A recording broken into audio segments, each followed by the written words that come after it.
vocês estão fazendo aí? Hoje a gente tem live, né? Vocês estão sabendo, eu deixei anotado lá. Avisei vossas excelências. Então hoje, com muito orgulho, trago a vocês meu primo. Não, mas antes disso, né, Tamires? O que você estava fazendo aí? Você tá vendo eu comer? Ah, lógico, você quer? Você tá servida? Até te mostro aqui se quer. Hoje, pós-treino é arroz branco e carne de panela. Agora, ainda bem que você falou sobre comida, porque uma das comidas mais gostosas que eu como na minha rotina é quando eu vou dar aula em Minas. E aí, eu tenho a oportunidade de vivenciar a comida típica mineira. Que aí, ainda bem que eu não moro lá, porque se eu morasse, eu ia pesar 350 quilos. Mas falando em Minas, hoje eu vou trazer para vocês conhecerem, aos que não conhecem, mas eu acho que a maioria conhece, professor doutor Fernando Maradona. Maradona é fisioterapeuta, é profissional de educação física, está fazendo mestrado dele, acho que já concluiu, logo menos está no doutorado, e é um dos grandes treinadores do Brasil. Tem experiência de competição, tem experiência de cuidar de atleta, de acompanhar atleta. Faz um trabalho belíssimo no centro-sul do país, mas eu sei que ele atende gente de diversas regiões. E é uma das pessoas mais amáveis que eu conheci na minha vida. Eu conheci o Fernando e assim, ele já tinha um baita físico, já competia, já era um profissional de sucesso. Aqueles caras que sabem da competência dele, né? E eu conheci através do Rodolfo Pérez. E a gente fala que a gente é irmão, principalmente nas cagadas que a gente faz, eu e o Rodolfo, né? Porque Jesus Cristo. A gente já viveu poucas e boas. E como o Rodolfo é Rodolfo Noronha Pérez, eu falava que eu era irmão do Rodolfo, o Maradona, que é Fernando Noronha Maradona, é primo do Rodolfo. Logo, eu sou primo. Ai, coronavírus.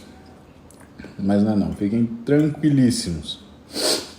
Então vocês vão ouvir hoje um bate-papo muito legal com uma pessoa que eu admiro, um profissional que eu admiro e uma pessoa que eu admiro.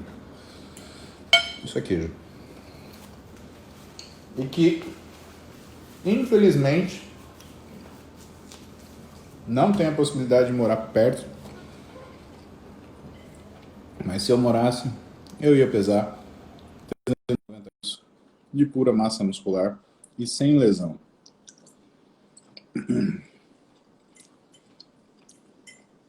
Professor Fernando. Boa noite, primão. E aí, primo, como você tá? Ah, graças a Deus. Como é que estão as coisas? Tô vendo Graças a aí Deus. que tá ótimo, né? Comendo uma carninha, tranquilo. Né? Precisa, né? Não, impossível, impossível. Mará, tá frio aí? Ah, não, aqui tá de boa. Aqui tá frio só pela manhã. Mas a gente não sente frio, né? É, A, no- a a nossa taxa. nossa taxa metabólica é um pouquinho acima do normal. Mas as Ó, meninas reclamam, tá? eu vou colocar você do meu lado. Eu acho mais bonito você do meu lado. Ah, fica melhor. Eu também não sou muito fã de negócio de pé, não, cara.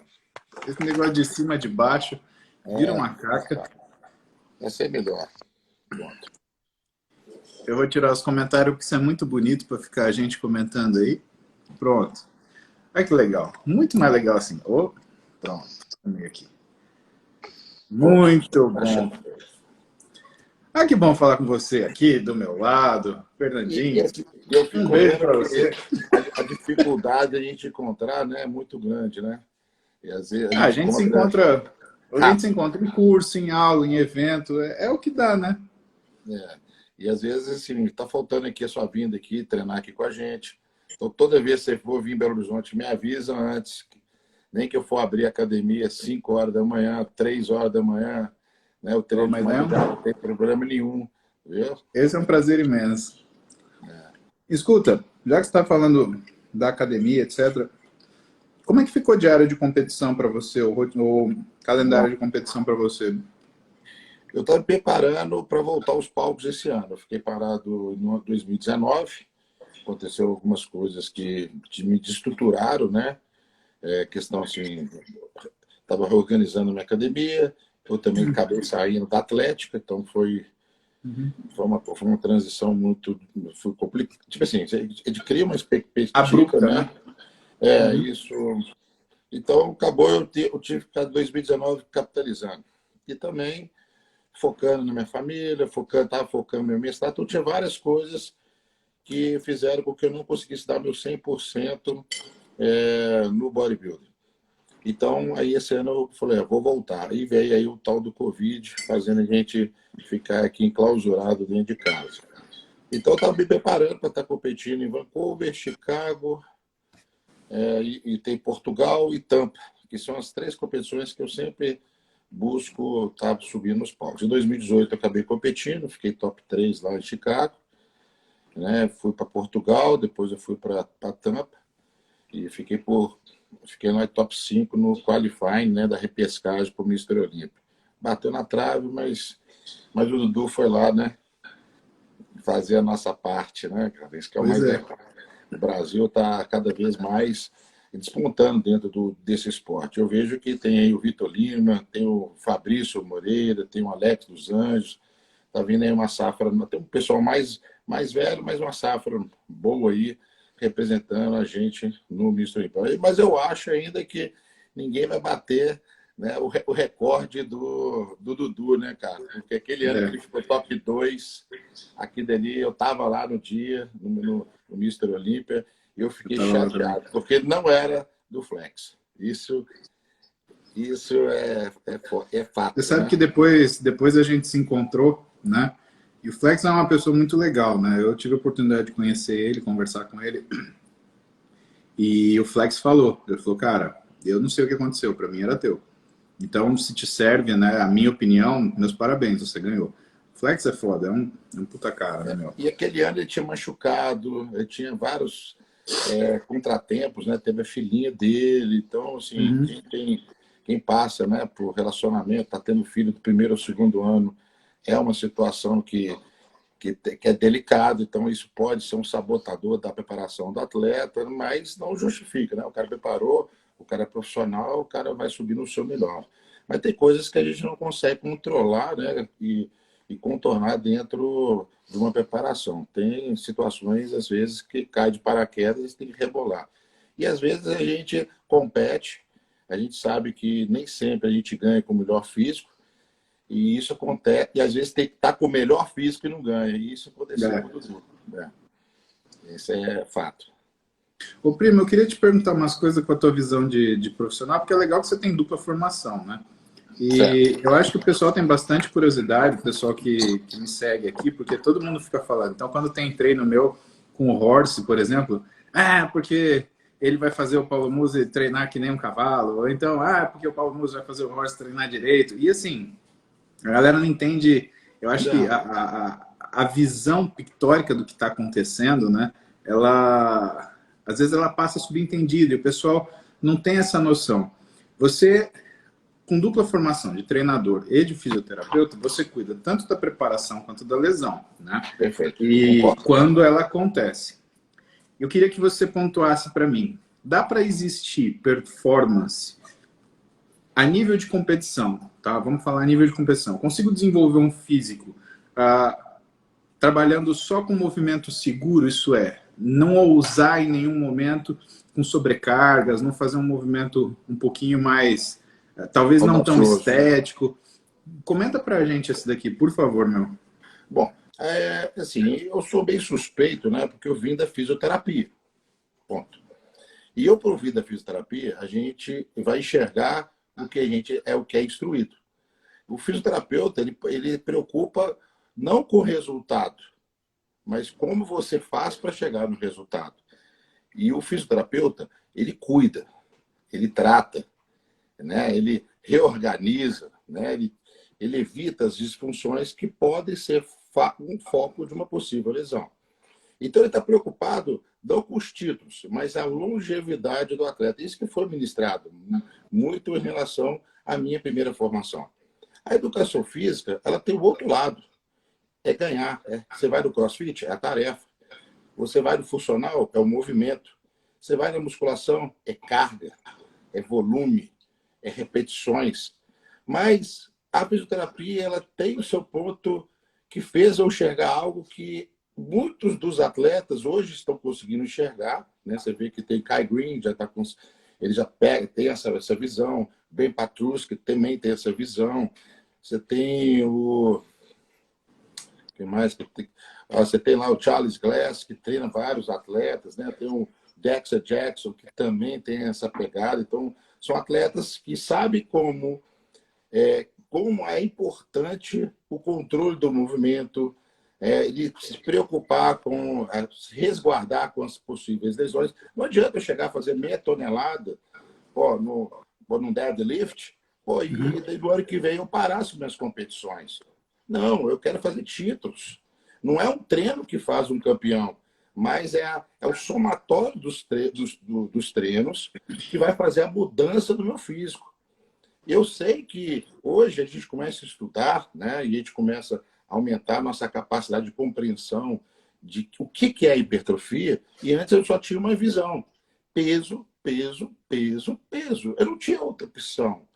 Então era socar peso. Eu achava que quanto mais eu botava peso no supino, maior eu ficava.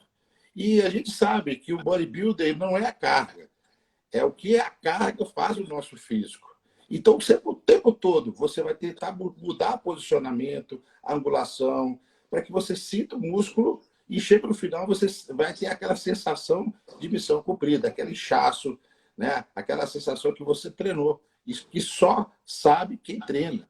E cada um tem o seu posicionamento, a sua biomecânica, que faz você achar uma angulação correta. Então, você vai conversar com o Sardinha sempre tentando buscar o posicionamento, trabalhar a técnica, mudar a angulação. E isso faz com que o bodybuilder ele seja de uma forma individual. E aí eu pergunto para você, será que isso serve para todo mundo? Não. E a gente tem que entender que botar muita carga pode ser que eu não consiga ter essa capacidade de controlar o movimento, direcionar. E botar muito peso é um ponto que vai gerar hipertrofia, mas eu tive uma experiência muito grande. Eu botava quase 100 quilos no supino, 80 quilos no supino, e sabe o que acontecia, Paulo? Era o meu ombro e o meu tríceps que crescia. Você sempre teve um braço bom. Sempre tive um braço excomunal e um ombro fora do normal. E meu peito não acompanhava. Isso em 2004, 2005, eu comecei a falar assim, mas então não é a carga que faz. E aí eu tive que entender que é o seguinte, se eu estou treinando peito, fazendo com muito peso, mas o músculo que eu estou treinando não está chegando à fadiga, então, e ele não está respondendo do jeito que eu gostaria, tem um outro caminho. Aí a gente começa a estudar, a gente começa a entender um pouco da biomecânica, os mecanismos da hipertrofia, que você tenha o estímulo tensional, o dano muscular. Nós temos a mecânico-transdução, que é o próprio processo de alongar e relaxar a musculatura, que estimula certos receptores da membrana, que vão gerar. Você tem os hormônios que são produzidos, que vão ter receptores específicos. A hipóxia, que é a falta de oxigênio dentro dos tecidos, diferente da hipoxemia, que é fora dos tecidos, no sangue. A gente sabe que a depressão de glicogênio durante treinos muito longos também vão gerar uma supercompensação, claro que a médio e longo prazo, a liberação de certos hormônios. E aí tem o seguinte, a carga ela é um estímulo. Ela gera um determinado mecanismo, mas tem outros. E então, você quer dizer que se eu fizer uma carga mais leve, mas aumentar o volume, eu vou gerar um tipo de estímulo que também possa eu manter uma conexão, um controle melhor do movimento e ter o mesmo resultado. Aí eu comecei a observar que é o seguinte, tem atletas que gostam de treinar pesados. Isso é errado? Não. Eu sempre fui um atleta que eu não treinei com excesso de carga, eu treinei sempre pesado. Eu fazia abdução de ombro com 38 quilos de cada lado. Puta que pariu. fazia desenvolvimento, né, no Smith, 60, 70. Eu sempre Cara, treinei pesado, mas não com excesso de carga. Eu sempre entendi. tentava sentir a musculatura, eu sempre tentava tentar o controlar. E quanto mais pesado eu trabalhava, menos controle e direcionamento da força de uma forma seletiva, pontual e localizada, eu tinha menos, eu gerava dentro do meu treino. É isso que eu E queria que os, você comentasse e também. os Você acha que o músculos, excesso de carga ele faz com que você perca um pouco da consciência corporal? na verdade, é o seguinte: quanto mais peso, mais unidades motoras são recrutadas. Isso chama-se o princípio do recrutamento ordenado. Quanto mais peso, mais unidades motoras são acionadas, tanto do mesmo músculo quanto dos coadjuvantes, que são sinergistas, auxiliadores e os músculos ali que fazem parte da alça motora daquele exercício. Exemplo, eu estou botando peso no supino.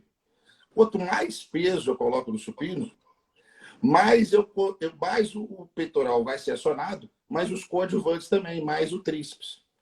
E aí, tem um artigo muito interessante, ele falando sobre isso. De 20% a 60% da carga máxima, se eu focar no peito, eu consigo gerar uma conexão mente-músculo, fazendo com que o estímulo eletromiográfico do peitoral ele vai se sobrepor em relação ao tríceps e ao ombro.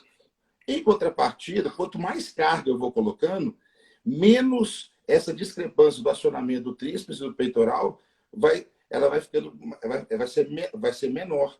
Não porque o peitoral deixou de ser ativado, mas porque o tríceps começou a entrar na jogada.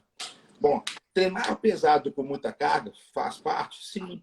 Mas quando você quer corrigir pontos fracos ou trabalhar com uma qualidade de contração para que você possa gerar proteção em algumas articulações, principalmente quando você tem uma lesão, pode ir de menisco, uma síndrome fêmur-patelar, um desarranjo da articulação do ombro, talvez botar muita carga, você não vai ter uma destreza para que você possa ter segurança ou precisão no estímulo que você gostaria. E aí que está o segredo. Tem treinos que eu treino pesado, mas eu faço um movimento seguro. Se eu não tenho segurança, eu vou treinar um pouco mais leve para que eu possa ter competência no controle do motor, controle do movimento, e eu poder. E aí, só que é o seguinte: menos carga, menos estímulo. Mas aí eu compenso com volume. Eu boto mais métodos para que eu possa gerar mais intensificação de unidades motoras. Depressão glicolítica e enzimática de mais fibras, fazendo com que eu tenha um tempo de obtenção maior. Então, se eu estou preocupado durante o exercício, eu tenho um déficit no peitoral, e eu não posso botar muita carga, porque esse músculo vai sair da jugada. Porque tem uma biomecânica inadequada, uma insuficiência. E aí você põe muita carga, você perde a capacidade de você fadigar o músculo que você está treinando. Eu tenho muita dificuldade no meu peitoral. Se eu botar muito peso, chega no final do treino, meu tríceps está desse tamanho, que a bola no meu ombro. Pô, igual a bola de basquete, mas o peitoral não tá aquela sensação de gigante, Cheio. igual o Paulo, quando eu chego lá, que é peitoral monstro, cabuloso. Só apertar, sai veio para tudo quanto é lado. Mas é a sua genética, é a sua Não, é só foto, é condição, só foto. é só Photoshop. E aí que é o legal. Quem entende, ele não vai brigar, vai bater, vai defender uma bandeira. Oh, isso aqui é o certo, isso aqui é o errado.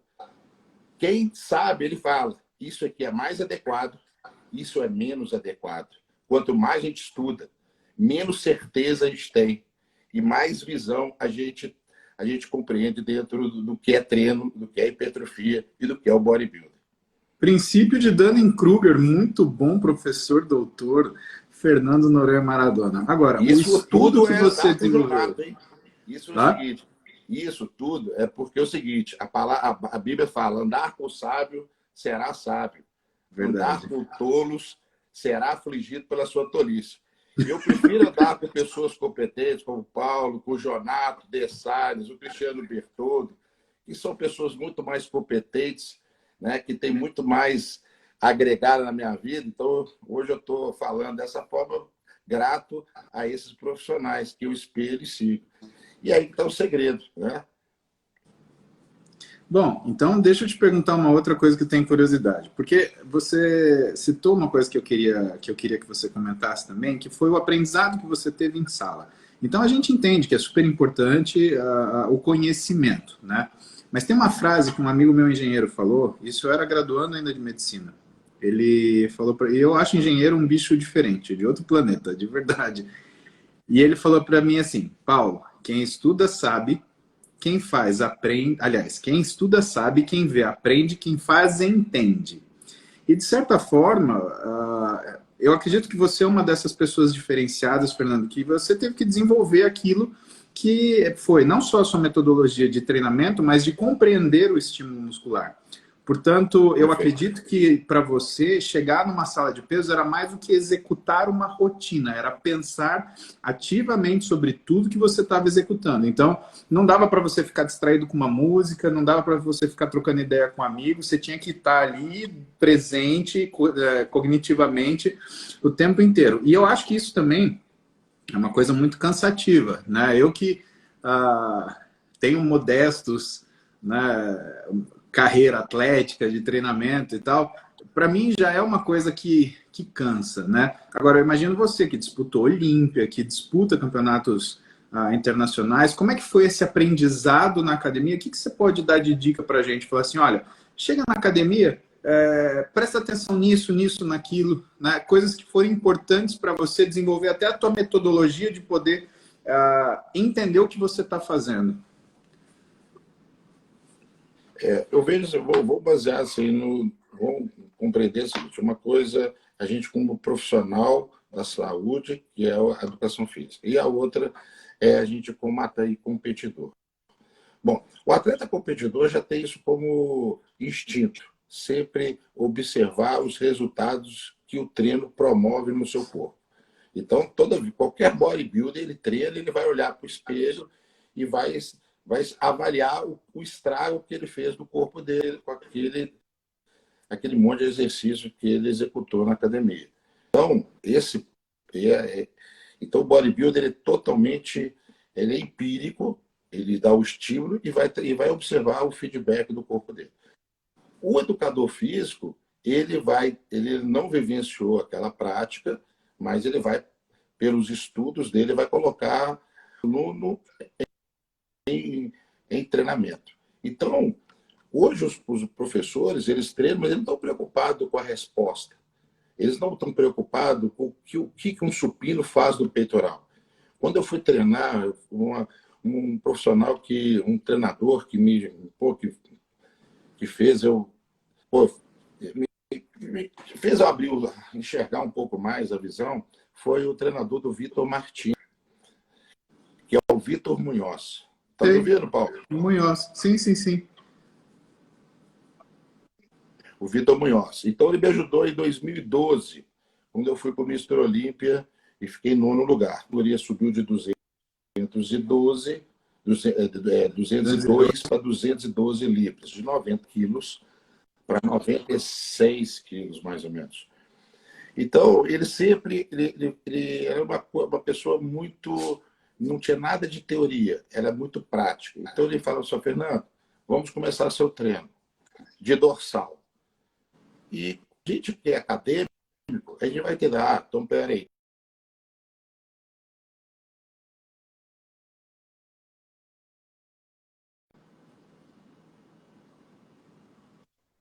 Duplo bíceps, expansão de dorsal. Em cima do que ele via, ele falou assim, tá faltando aqui embaixo, seu low back não tá legal, vamos analisar no seu treino. Aí eu começava a fazer o exercício. Aí ele via que eu fazia uma rotação interna e direcionava para os escapulomerais.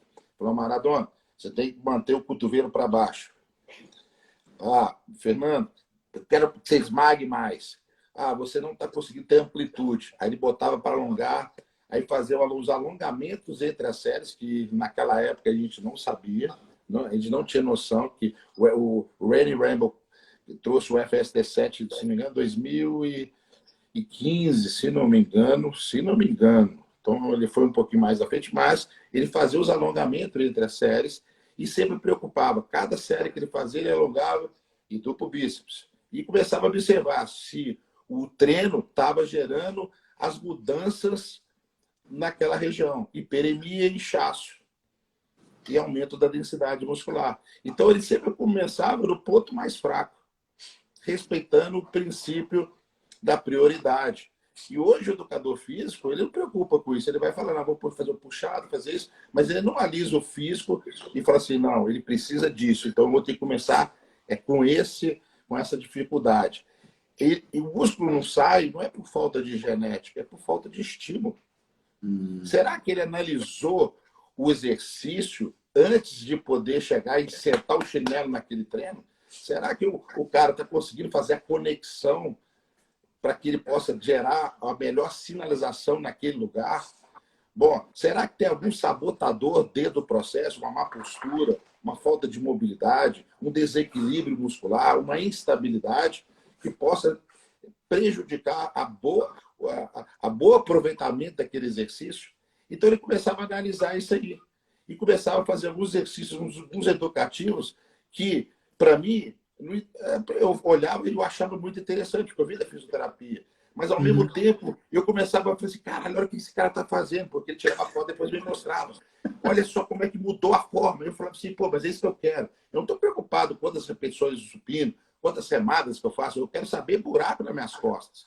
E ele estava conseguindo, de uma forma simples, didática e eficiente, fazer com que gestos simples mudassem a forma do meu físico.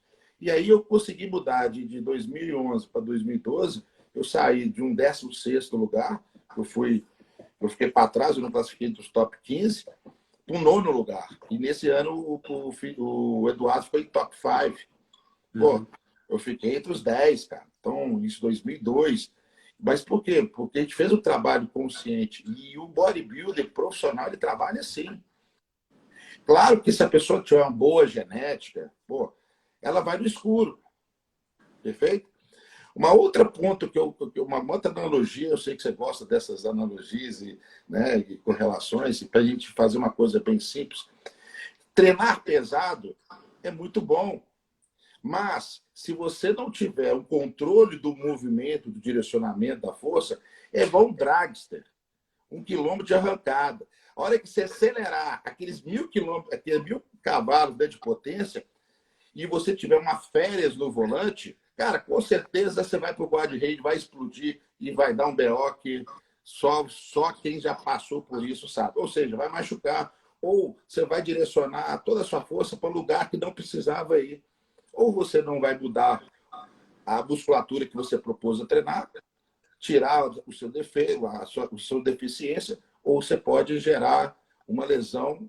Claro que não a curto prazo, pode acontecer um episódio traumático, mas a médio e a longo prazo.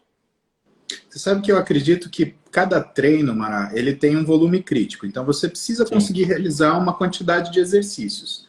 Né? Perfeito. E uma das coisas que, até por experiência própria minha, eu tenho a tendência de falar nas aulas, quando eu dou aula, principalmente para profissional de educação física e treinadores, perceba o desempenho que o seu aluno ele está tendo naquele momento. Por quê? O que eu sinto na minha experiência própria? Duas coisas muito importantes.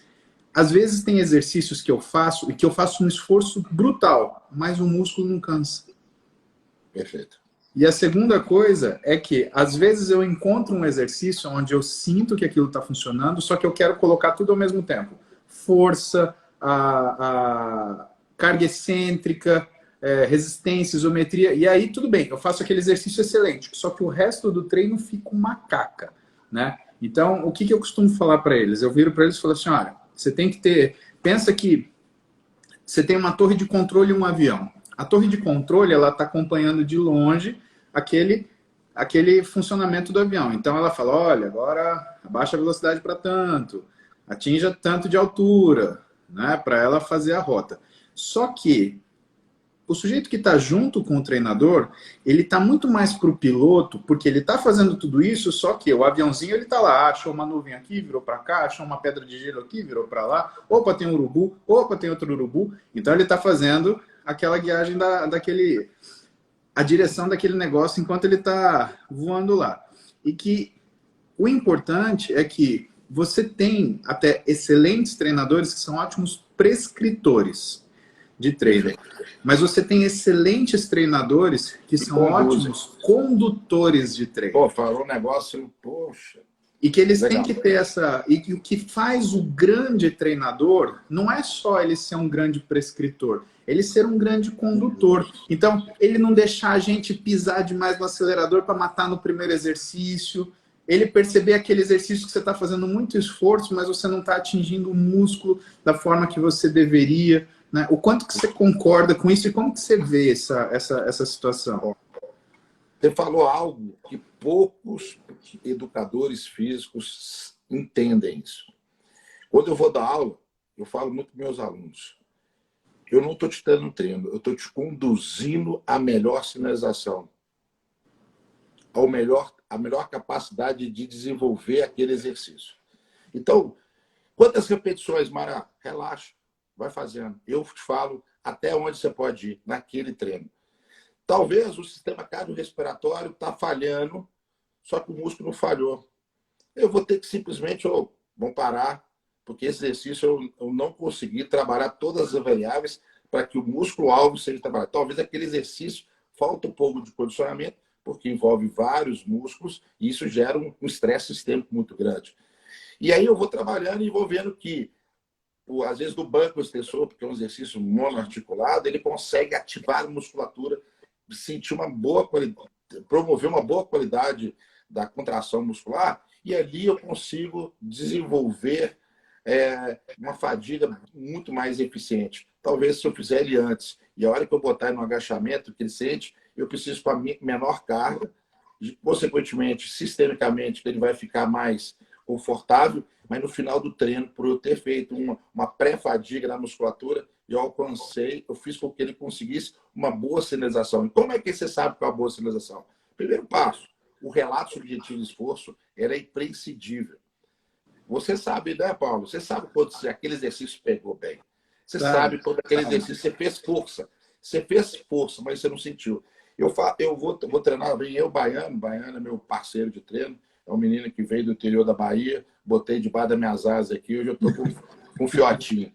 E a nossa missão é ajudar as pessoas, né? Então a gente pega sempre algumas pessoas e sempre está ajudando elas a crescerem. Então nós vamos treinar junto. E é legal. Por quê? Porque quando a gente vai para o leg press, eu sinto muito minha perna. Eu sinto muito, consigo botar muito peso e o baiano fica para trás. Ele não consegue me acompanhar. Em contrapartida, a hora que ele vai para o agachamento, o baiano, o cara vira um animal, bro. O cara põe 100 quilos de cada lado, desce até lá embaixo, e a perna do cara fica um monstro. E quando eu agacho, eu só sinto bunda, eu só sinto glúteo. Eu, meu irmão, não quero isso. Aí eu tenho que trabalhar um pouquinho mais leve, melhorar a conexão, tentar fazer um pouco, tentar jogar para os extensores do joelho, porque senão só a bunda cresce. Eu só sinto desenvolver glúteo. Pô, o agachamento é um bom exercício para quadríceps? Sim, mas eu sinto mais no leg. E ele não sente no leg. Olha como é que mudou. Então, talvez do agachamento, se eu botar muito peso, eu não tenho uma boa qualidade de conexão, de contração e de sinalização. Aí, o que eu faço? Deixo ele por último. Deixo ele trabalhar no último exercício do meu treino, porque aí eu já estou cansado, põe uma carga menor, e eu trabalho, e eu deixo os exercícios mais pesados naquele exercício que eu tenho maior domínio, maior competência. E aí que você falou. E arrebentar nesse para que os outros sejam apenas um estímulo a mais, para que você possa fazer um volume grande que faz parte do jogo, né?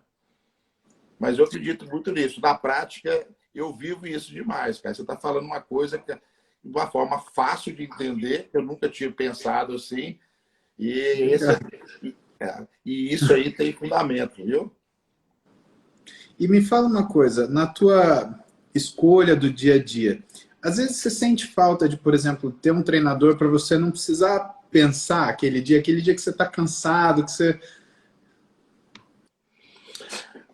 É muito fácil você treinar uma pessoa, prescrever um treinamento para um determinado atleta.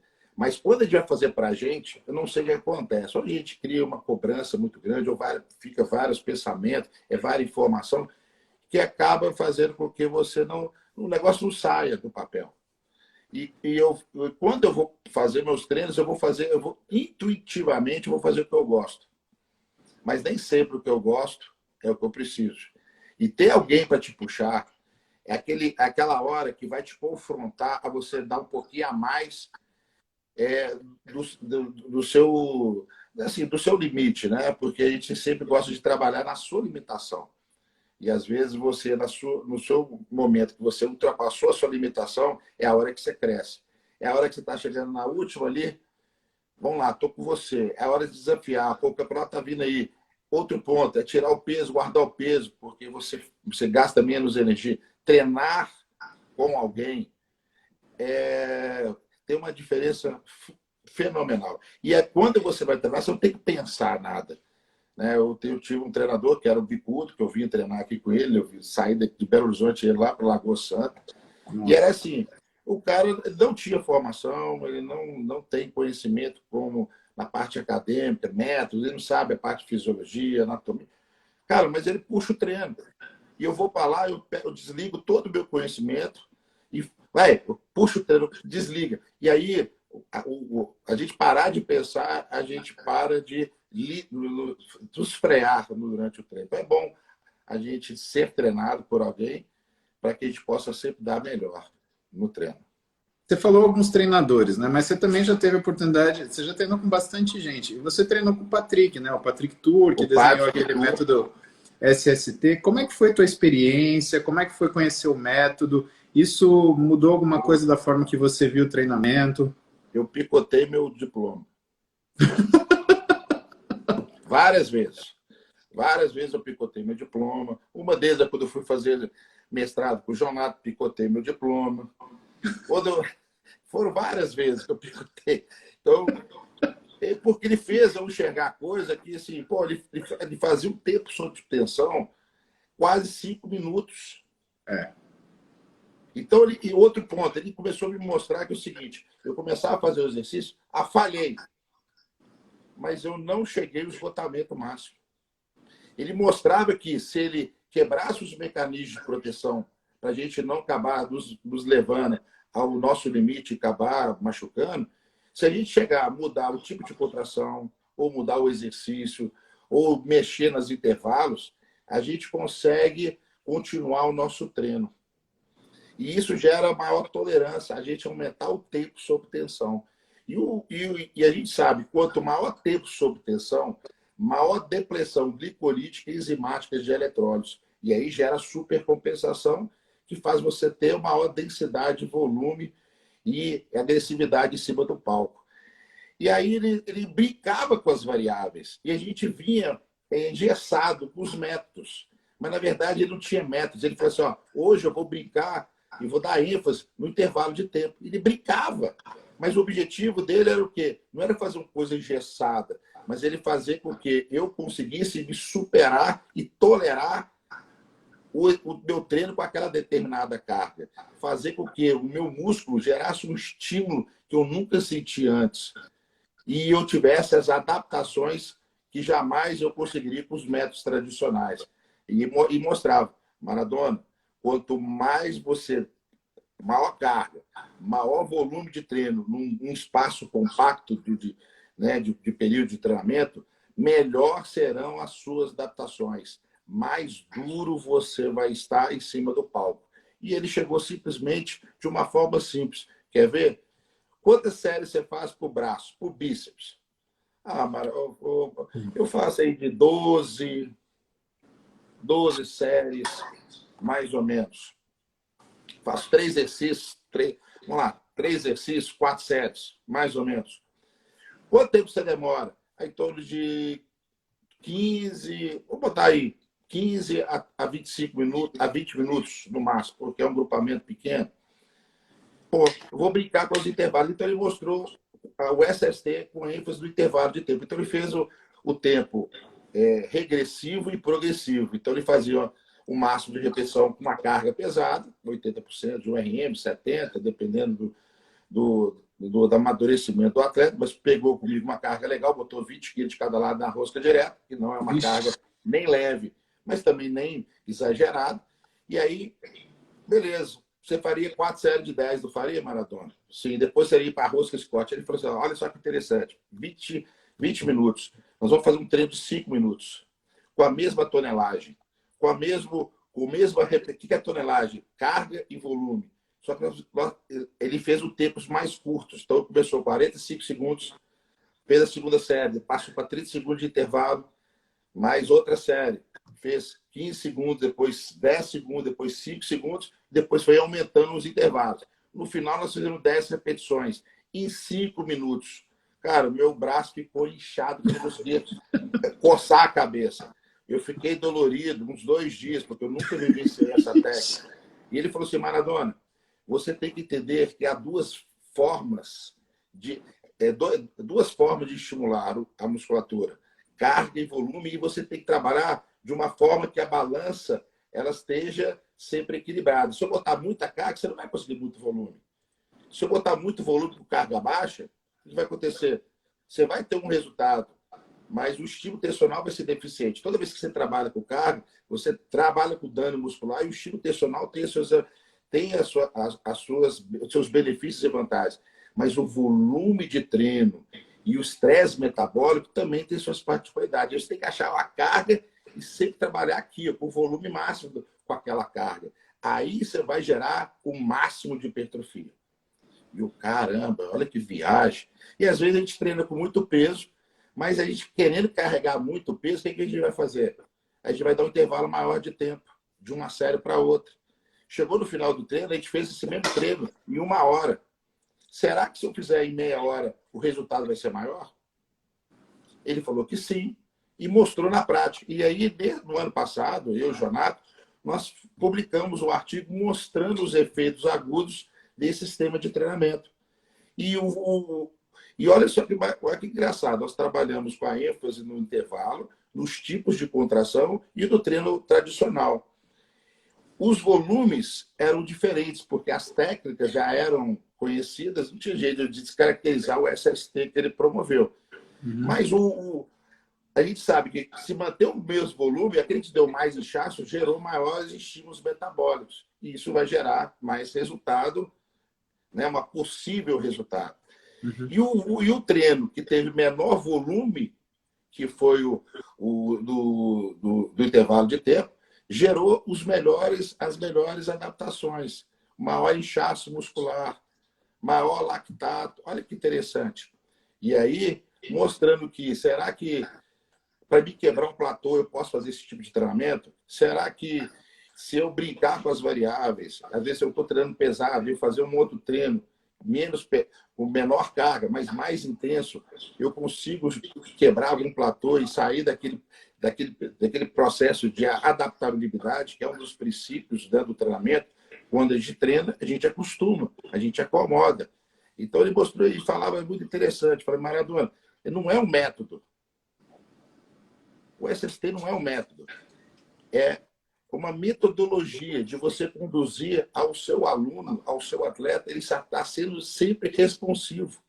Se eu também trabalhar com muito volume, vai ter uma hora que vai gerar um estresse, porque muito volume é um estresse oxidativo. E esse estresse oxidativo, a patroa, esse estresse oxidativo faz toda a diferença. Você sabe que eu tive a oportunidade de conhecer e conversar com o Patrick, e uma das coisas que ele falou para mim, quando ele me olhou a primeira vez, ele falou, tudo bem? Você precisa fazer 10 séries de elevação lateral com 10 segundos de intervalo todo dia depois do treino, tá bom? Aí eu falei assim, tá bom, vou começar já. E você sabe que, de certa forma, foi uma resposta excelente que eu acabei tendo com essa forma dele enxergar as coisas, né? De você trabalhar com volumes pequenos de tempo, mas trabalhar com volumes grandes de trabalho, né? E foi uma coisa bem legal. Agora, você já citou o Jonato, que era onde eu queria chegar, né? Tem 2 pessoas que eu tenho um carinho enorme, né? E que, assim, foram grandes treinos que eu fiz e que eu sinto falta, né? Que foi poder ter treinado com o Belmiro já, com ele me treinando, sem a gente treinar junto, ele me treinando, e a mesma coisa com o Jonato, né? E o Jonato, ele veio para complementar algumas coisas em relação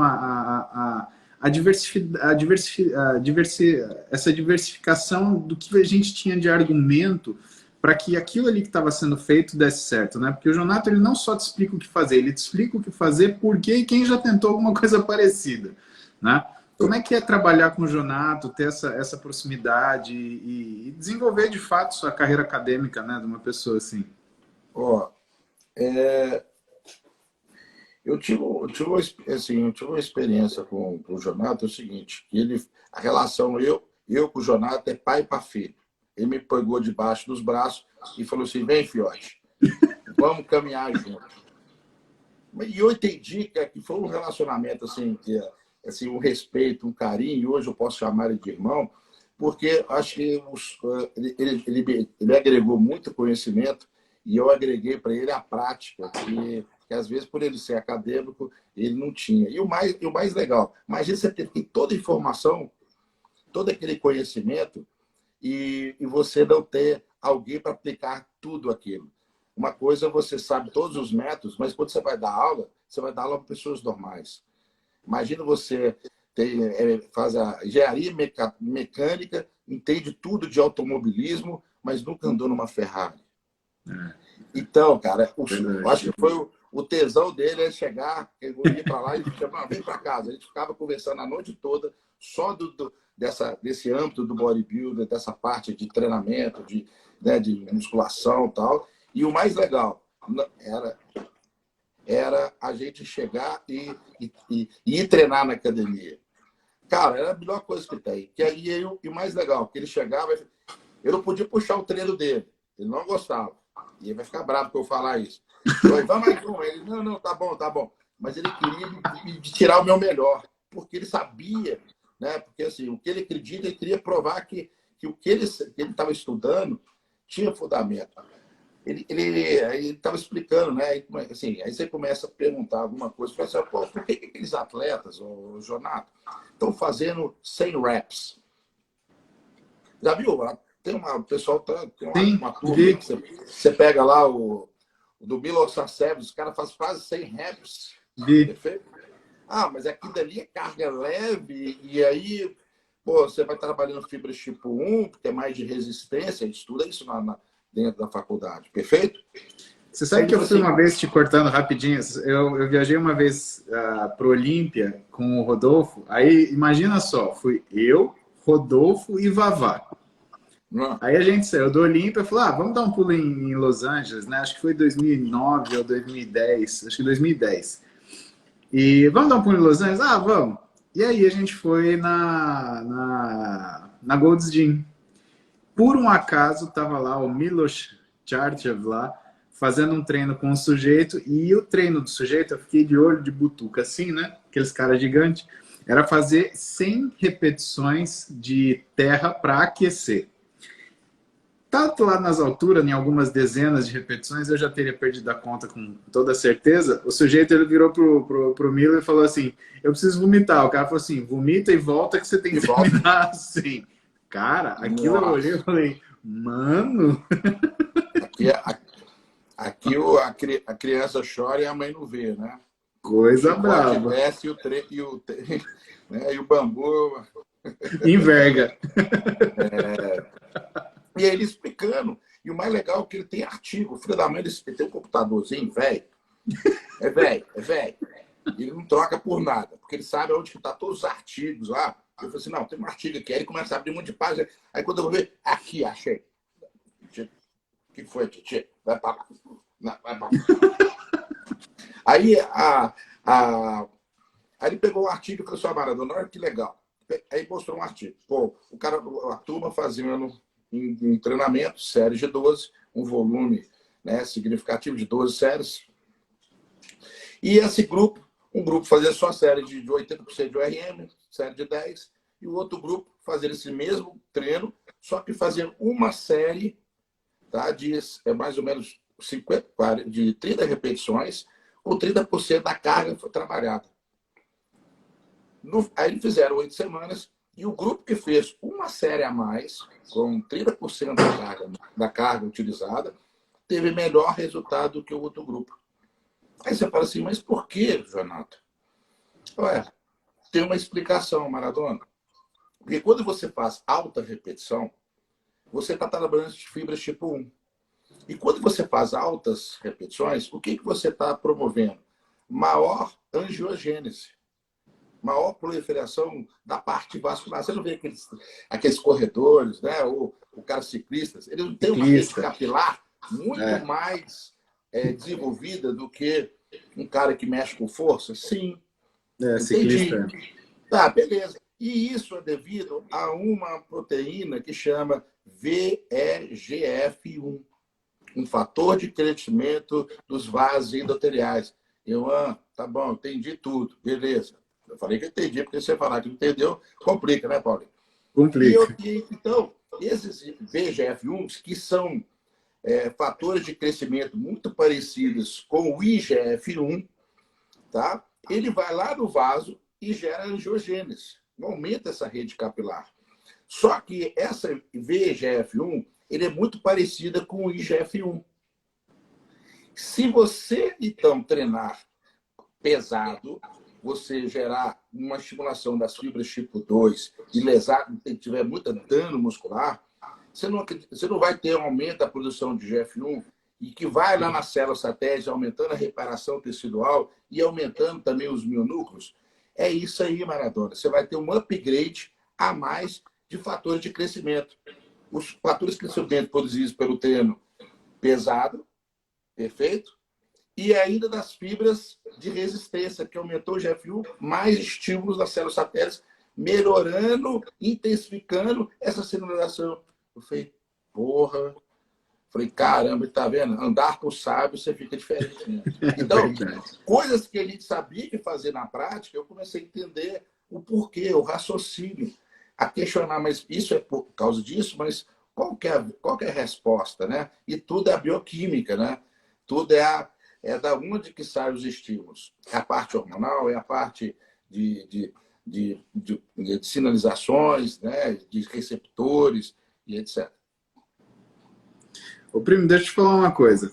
Ele tá avisando aqui que tá acabando o tempo da live e eu não queria terminar essa live sem que você deixasse uma mensagem pro pessoal acerca aí daquilo que você aprendeu na sua vida, do que você estudou, do que você viveu, daquilo que você pesquisou ativamente, o que você fez ativamente, né? O treino que você fez pensando, cada repetição, cada movimento, né? Para a galera, né, se empolgar, para a galera saber que exercício não é uma coisa descontrolada e que às vezes a coisa não está dando certo, não é porque não falta esforço, é porque falta direcionamento. Né? Então, agracie-nos, por favor, com uma mensagem para o pessoal antes que esse tempo acabe aqui, para a gente ter essa dádiva que depois vai para podcast, YouTube, os caramba quatro. Excelente. Bom, então eu falo o seguinte, antes de você construir o prédio, tem que trabalhar os alicerces. O que é importante, carga ou controle do movimento? Ambos.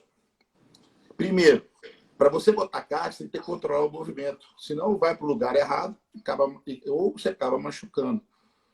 Então, um não pode estar desconectado do outro.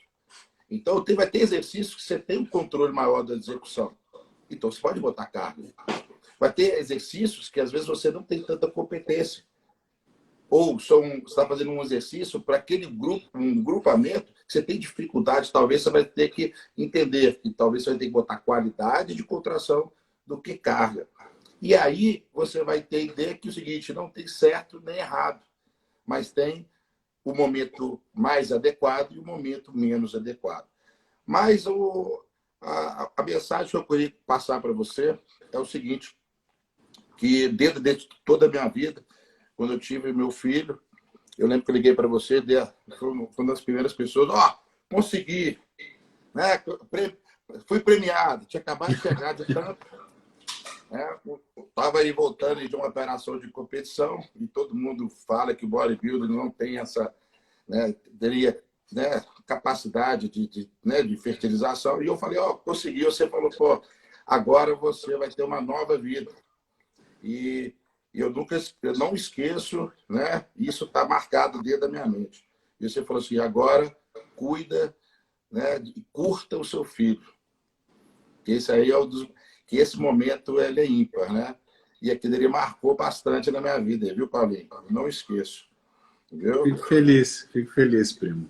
Eu acho que é um dos grandes ergogênicos que a gente tem, né? As pessoas que a gente vai deixar para ser melhor do que a gente, né? Porque, segundo meu pai, a gente cria filho para ser melhor do que nós, né?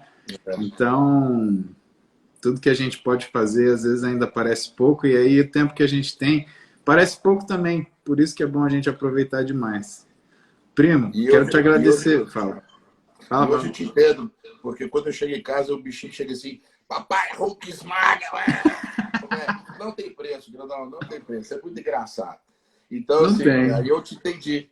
Porque você falou que você estava na época né, você estava fazendo residência, e às vezes, pelo excesso de trabalho, a gente deixa as maravilhas da nossa vida passar É, desapercebidas.